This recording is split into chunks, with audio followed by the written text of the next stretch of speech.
Télésécure, épisode plus grand public. Je suis accompagné de Laurent. Bonjour. Ça va bien? Bien, merci. Oui. Aujourd'hui, on continue encore de passer à travers ton livre qui est très intéressant. Cette fois-ci, on est au chapitre 6, c'est-à-dire les lois, droits et devoirs.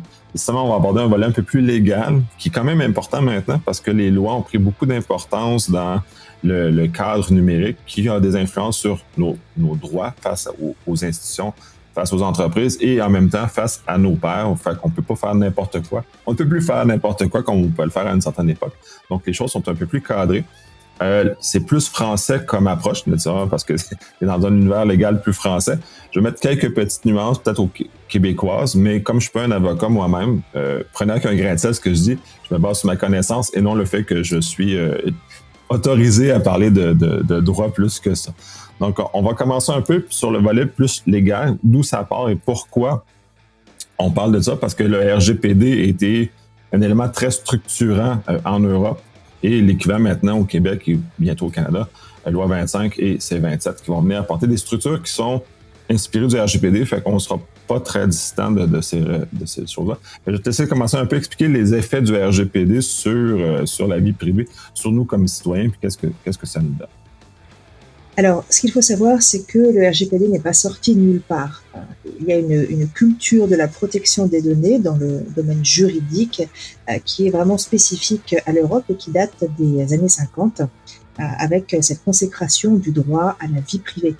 À l'échelle nationale, il y a déjà plusieurs États qui ont sorti des lois, notamment le Landstag de Hesse en 1970, la première législation en matière de protection des données. Beaucoup d'autres pays ont suivi, notamment les pays du Nord, mais la France avait déjà un petit temps de retard. Elle a voulu faire l'inverse. En 1974 a éclaté le scandale du projet Safari, qui devait réunir toutes les données administratives des citoyens français.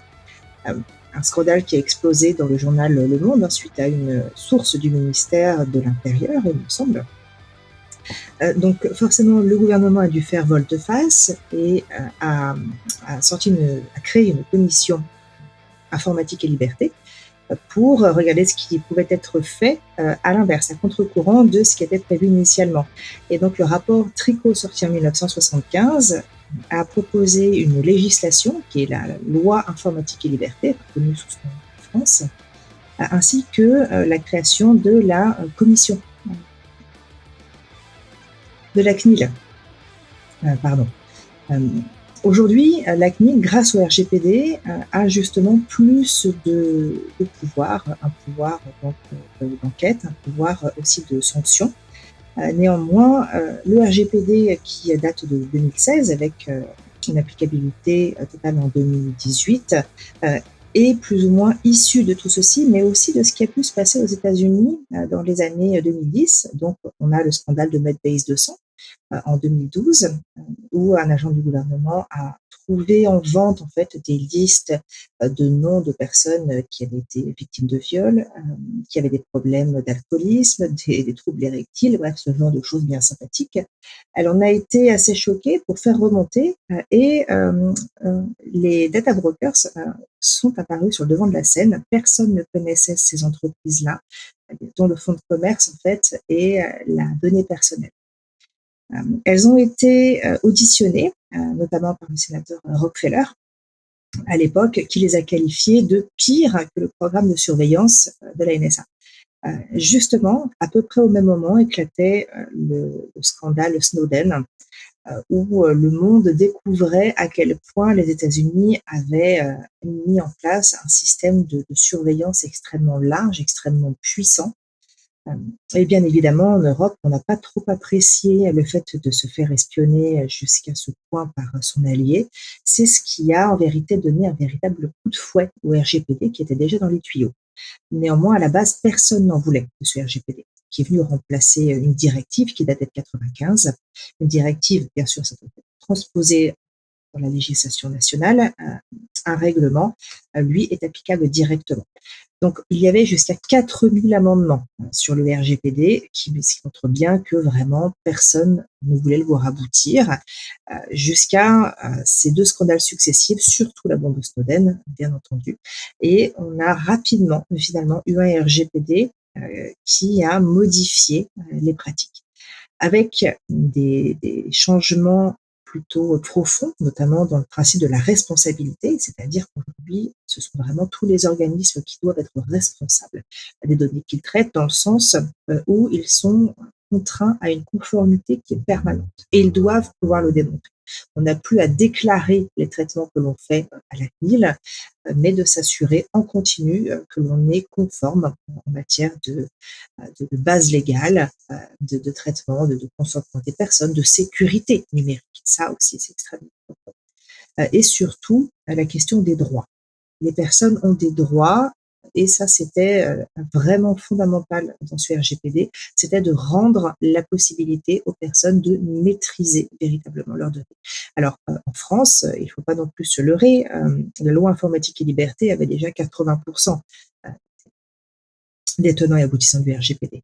Le RGPD est venu uniformiser à l'échelle de l'Europe des pratiques qui aujourd'hui nous paraissent nécessaires, alors que à l'époque, même si ce n'était pas si vieux que ça paraissait encore un peu lointain, compliqué. Quoique aujourd'hui, il faut quand même faire attention, on a 80% des organismes qui ne sont pas conformes. Sur internet, surfer sur un site, c'est assez difficile de trouver véritablement, un site qui propose aussi bien le refus, des cookies que son acceptation de manière équivalente. Toujours, cette petite mention: «Refuser les cookies» en tout petit, de manière invisible, alors qu'accepter tous les cookies, paraît, très agréable avec cette petite case verte sur laquelle on clique très facilement pour, aller plus vite, sans avoir véritablement conscience, en fait, des enjeux derrière. Le RGPD est venu véritablement structurer les droits des personnes, la sécurité numérique aussi, et fluidifier les échanges, transferts de données, plutôt au sein de l'Union européenne et de l'espace économique européen. Tout ça est très intéressant et c'est effectivement très structurant comme approche parce que ça vient établir justement un certain nombre d'éléments, dont le fait qui détient quoi et qui est responsable de quoi.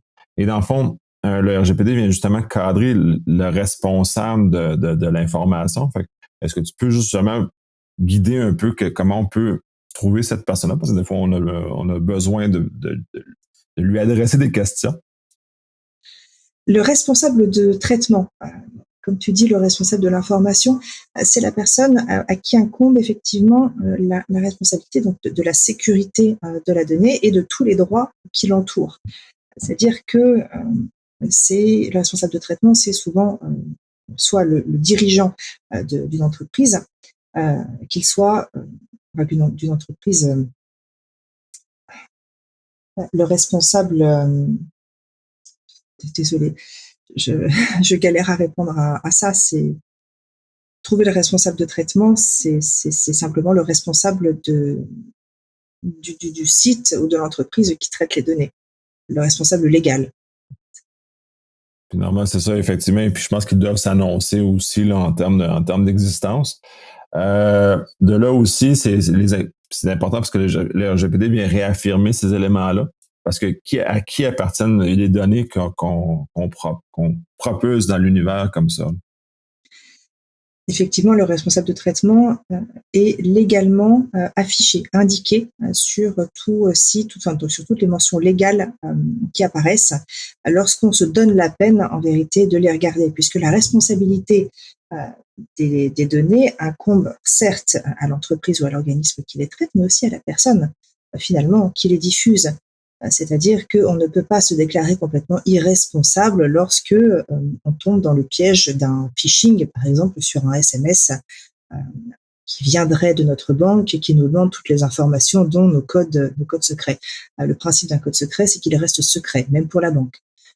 Donc, il s'agit d'avoir du bon sens, finalement, et de comprendre que l'on est responsable des données que l'on diffuse. On n'est pas complètement responsable, bien évidemment, de la sécurité des données là où elles doivent aller, puisqu'on ne peut pas non plus vivre complètement en marge de la société au point qu'aucune donnée ne circule sur soi. En Occident, c'est quasiment impossible.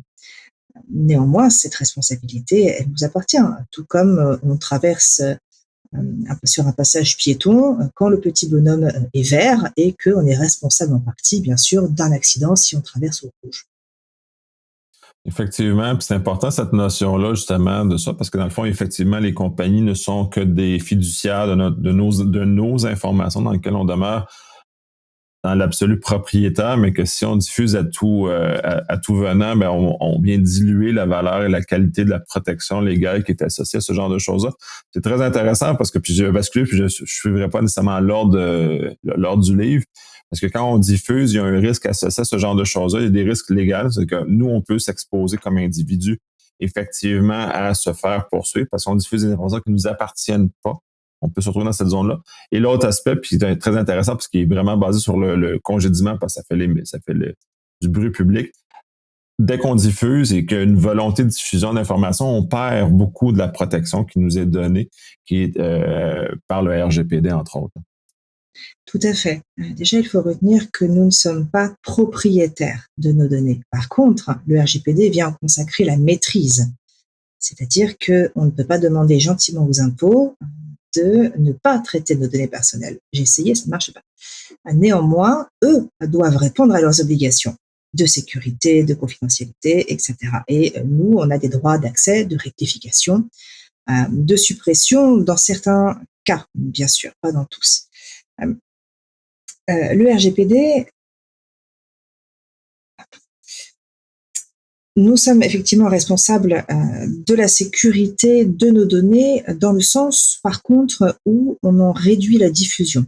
À force de publier à tort et à travers sur des plateformes publiques certaines données qui parfois peuvent être sensibles aussi, où on en devine justement des données sensibles, on réduit le pourcentage de sécurité quasiment à néant. C'est-à-dire que là, on ne maîtrise plus qui récupère ces données-là, puisque vous avez quand même des logiciels qui ratissent complètement le web à la recherche de ce type de données et savoir où elles sont parties devient absolument impossible. Il faudrait envoyer des demandes d'exercice de droit à l'intégralité à des entreprises qui traitent des données personnelles dans le monde, ce qui est absolument inenvisageable en soi.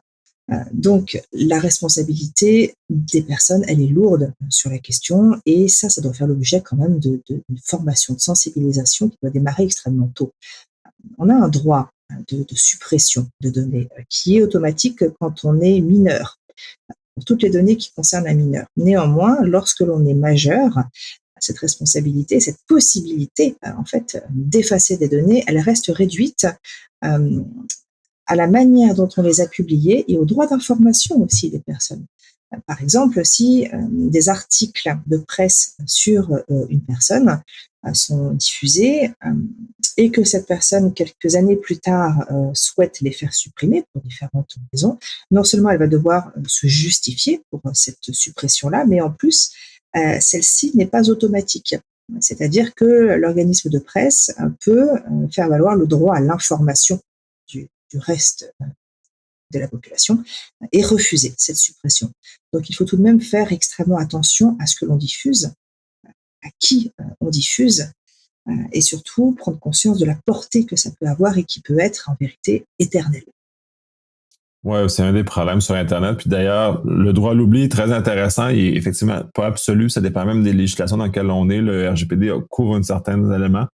Au Canada, c'est d'autres éléments qui sont couverts. Puis c'est pas exactement les mêmes protections qui sont offertes. Vraiment d'y aller. Puis c'est justement, il faut éviter aussi, puis ça, c'est l'autre aspect intéressant, c'est qu'il faut pas être comme le petit pousset puis mettre ça tous nos objets partout. Parce qu'ensuite, ça va être très difficile, contrairement au petit pousset, de retrouver notre chemin numérique de toutes les traces qu'on a laissées. Et il y a un effort réel et très important à les retrouver parce que ce qu'on a fait il y a 15 ans n'est peut-être pas aussi mature que ce on peut faire maintenant. Donc, tous ces éléments-là qu'il faut retracer en sens inverse, toutes nos traces, justement, si on veut les demander, les faire effacer ou si on veut nous-mêmes effacer nos données, puisque des fois, à la plupart des cas, nous avons la capacité d'effacer nos traces. Et justement, c'est important d'effacer ces traces-là un peu parce que ça laisse, ça laisse des stigmates très importants. Puis il y a des personnes qui ont goûté sévèrement, même s'il y a protection légale. Il y a eu quelques cas en France, il y a eu quelques cas au Canada aussi d'ailleurs de gens qui ont été très malmenés, même s'ils ont eu gain de cause en cours, dans la justice, les dommages moraux qui ont été causés sont probablement éternels pour ces personnes-là. Oui, il y a différents paramètres à prendre en compte. C'est-à-dire que déjà, il faut retenir que quand on publie une information sur internet, elle ne disparaît jamais, absolument jamais. On a aussi, le cas, très délicat du revenge porn, par exemple. C'est-à-dire que, bien souvent, c'est pas la majorité des cas, mais bien souvent, c'est une jeune femme, heu, qui se sépare de son conjoint et l'ex se met à publier, des photos qu'il a prises de la jeune femme avec ou sans son consentement, à tort et à travers. Une fois que ces images, font l'objet de captures d'écran, sont enregistrées sur des centaines de supports privés, on ne peut plus les supprimer, même lorsque la législation, pardon, lorsqu'il y a une décision de justice, qui ordonne la suppression de ces images. On n'en a plus le contrôle. Donc ces choses qui ne disparaissent jamais, elles doivent véritablement marquer, je dirais comme une forme d'expérience, les jeunes actuellement, pour se dire que non, ça ne disparaît pas et même 15 ans plus tard, on peut retrouver, des données, qui pourraient être extrêmement sensibles, qui auraient pu être interdites de diffusion. Néanmoins, il y a une forme de perte de contrôle de ces données qui est fulgurante sur internet. Du moment où on ne peut pas faire confiance à 5 milliards d'utilisateurs, on ne publie pas n'importe quoi. Ouais, c'est très important. Puis la petite nuance aussi que je vais apporter, c'est qu'au niveau du droit français, tout est codifié. Fait que toutes ces règles-là que tu mentionnes sont effectivement codifiées de façon assez claire. Au Canada, c'est différent. On est plus sur du common law, sur ce genre de règles-là. Fait que oui, il y a des lois qui viennent attribuer, mais généralement, le common law vient aussi dicter la jurisprudence. Et on est en train de se diriger vers des équivalents comme ça, qui vont donner de plus en plus de pouvoir aux gens de pouvoir faire détruire, se faire désindexer. Mais il demeure que quand on fait partie de gens, comme tu parlais de revenge porn, par exemple, une fois que c'est parti, ben, on en a perdu le contrôle éternellement. Donc, ça, c'est faut vraiment y penser que quand on échange des informations, soit d'apparence privée ou qu'on utilise un service plus public comme Facebook, il y a toujours une chance que ça devienne éternel, que les gens recapturent et rediffusent nos informations. Même si on a une capacité légale, le dommage moral pour nous ou émotif, il demeure permanent. Puis justement, je basculais à un autre élément qui est quand même important, puis que faut parler, parce que je suis un peu dans le désordre par rapport à comment tu as organisé ton chapitre.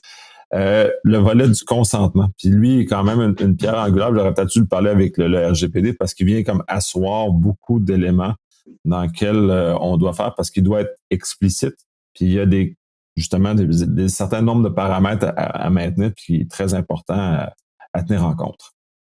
Effectivement, en ce qui concerne la diffusion des données, on a des cas assez gravissimes. En France, on a eu le cas Mila en 2020, une jeune femme qui a simplement donné un avis sur l'islam et des données personnelles ont été diffusées par des personnes. Cette jeune fille a été obligée de déménager, elle a été menacée de mort, de viol, un tas d'autres saletés. Elle a dû être déscolarisée. Bref, c'était un cauchemar pour elle. Et bien évidemment, elle n'avait pas donné son consentement à cette diffusion. La question du consentement en termes de données personnelles, elle est fondamentale. C'est ce que vous retrouvez au quotidien, en fait, en visitant des sites internet, pour la question des cookies, par exemple. Lorsque vous mettez j'accepte les cookies, vous acceptez en vérité que vos données soient collectées, analysées, corrélées, conservées, revendues, etc. Mais pour ça, il faut cliquer justement sur toutes ces informations qui sont rendues obligatoires d'ailleurs par le RGPD pour les informations qui concernent des personnes résidant dans l'Union européenne ou l'espace économique européen. Puisque ce consentement doit faire l'objet, en vérité, d'un acte qui est clair, positif. Donc, ça veut dire que les cases j'accepte ne doivent pas être cochées, précochées. Il faut faire la démarche soi-même de dire j'accepte que mes données soient traitées, utilisées, etc., selon la liste que celui qui va les utiliser en fait. Et la particularité du consentement, du traitement des données, c'est qu'un consentement peut être retiré à tout moment et sans justification. Ce qui n'est pas le cas de la suppression des données dans le cadre de contrats ou autres bases légales. Lorsque des données sont traitées sur la base du consentement, le consentement peut être retiré à tout instant et de manière très simple. C'est-à-dire qu'il n'y a pas à produire l'intégralité de son livret de famille, que ce soit le cas. Ce doit être facile, en 3 clics, en fait. Comme pour tout exercice de droit, en théorie, bien sûr, acté par le RGPD. Très, très pertinent, puis c'est justement d'en tenir compte parce que justement, ils peuvent continuer, la prestation peut continuer, mais c'est l'utilisation qui est stoppée par le consentement. Puis d'ailleurs, il faut que ce soit bien maîtrisé, puis bien par les citoyens de la nature de leur choix par rapport à ça. Puis dans le fond, qu'est-ce qu'ils acceptent, entre autres pour les cookies. Là. Mais ça, c'est en tout cas, les cookies en soi sont un débat. On va conclure puis c'est un peu plus glauque, mais un peu sur la mort numérique, sur le fait que les systèmes maintenant, faut prévoir ce passage de l'autre côté. Donc, puis il faut le prévoir aussi numériquement. Comment on fait ça, puis qu'est-ce qu'on doit tenir en compte de ces éléments-là, justement, dans finalement un cadre légal. Lorsque Meta était Facebook, ils avaient prédit qu'en 2070, il y aurait plus de comptes de personnes décédées que de personnes vivantes. C'est pour cela que la législation est venue aider un petit peu tout ceci pour permettre de prendre des dispositions en amont de son décès. La mort numérique, je vais le lier avec le fait donc de décéder et d'avoir encore ces données personnelles qui circulent sur le web. Il faut garder à l'esprit que le RGPD ne s'applique plus une fois qu'une personne est décédée. Ce qui veut dire qu'on se retrouvait dans une forme de vide juridique avec personne qui pouvait prendre la main sur nos données pour les supprimer, avec des entreprises qui se retrouvaient avec des données de personnes décédées sans savoir forcément quoi en faire. Donc, il a été acté que les personnes pouvaient, et je recommande en disant devaient, prendre des dispositions sur la question de leurs données avant leur décès. L'exemple de Meta aujourd'hui montre qu'on peut décider ce que l'on fait de son compte Facebook lorsque l'on est décédé. Est-ce qu'on autorise une personne ou plusieurs à prendre la main sur le compte pour qu'elles informent les amis du décès et le transformer en mur commémoratif, ou est-ce que le compte est définitivement supprimé ainsi que toutes les données qui vont avec? Oui, effectivement, pour que ça soit une décision volontaire. Puis c'est aussi un peu des aspects très intéressants qu'on voit dans l'aspect légal, c'est que le citoyen a beaucoup de responsabilités aussi, même il y a beaucoup de responsabilités qui ont été mises sur les entreprises, entre autres sur la protection de ces informations-là. Mais le citoyen aussi doit être un acteur très présent dans ces éléments-là, donc il ne faut pas que de négligence. Ça fait le tour de la question. On ne voulait pas tourner dans le volet très légal non plus, parce que c'est quand même un objectif de plus grand public. Je te remercie énormément. C'est toujours très intéressant d'aborder ces sujets-là avec toi parce que justement, ça aide justement à vulgariser des choses, des concepts qui sont un peu plus complexes, puis de ramener dans la sphère publique justement ces éléments-là où les gens doivent être un peu plus informés pour être capables de justement de mieux protéger leurs informations. C'était avec plaisir. Je te remercie.